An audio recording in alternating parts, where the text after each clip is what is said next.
ધોરણમાં અભ્યાસ કરું છું. હું તમને એક વાર્તા કહીશ તે તમે ધ્યાનથી સાંભળજો. એક જંગલ હતું. એ જંગલમાં એક બાવળનું ઝાડ હતું. તેને સીધી ડાળીઓ હતી. તેના દરેક પાંદડાના છેડાની નીચેના ભાગમાં કાંટા હતા. તેને એક દિવસ બીજા વૃક્ષના પાંદડા જોયા અને પાંદડાના વિવિધ આકારો હતા, ગોળ, સાંકડા અને પહોળા. બાવળનું ઝાડ દુઃખી થઈને તેના પાંદડા અને કાંટા તરફ જોયું અને કહ્યું, મારા પાંદડા નાના અને અનાકર્ષક છે. તે બીજા વૃક્ષના પાંદડા જેવા સુંદર નથી અને હું મારા કાંટાને પણ ધિક્કારું છું. ત્યાં વનદેવી પ્રગટ થાય છે અને કહે છે, પ્રિય બાવળ, તું ખૂબ ઉદાસ દેખાય છે. બાવળ કહે, હા, હું ઉદાસ છું. બાવળ કહે, હા, હું ઉદાસ છું. વનદેવીએ પૂછ્યું, કેમ? કારણ શું છે? બાવળે કહ્યું કે મારે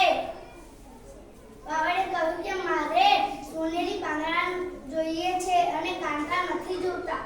તેમ કહીને વનદેવીએ તેમની જાદુઈ લાકડીથી તેના ખડને અડાડીને અદૃશ્ય થઈ ગયા.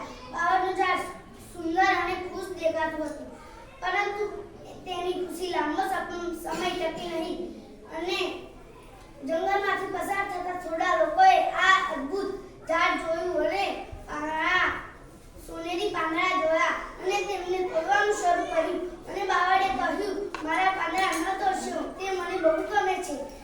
પરંતુ બધા જ લોકોએ બધા જ પાંદડા તોડી કાઢ્યા અને તેઓ તેની ઘરે લઈ ગયા.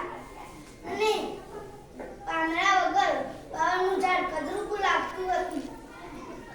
પછીથી ત્યાં વનદેવી પ્રગટ થાય છે અને કહે છે, જો આ વાર્તાથી આપણને એ બોધ મળે છે કે ભગવાને જે આપણને આપ્યું છે એ આપણા માટે બરોબર છે.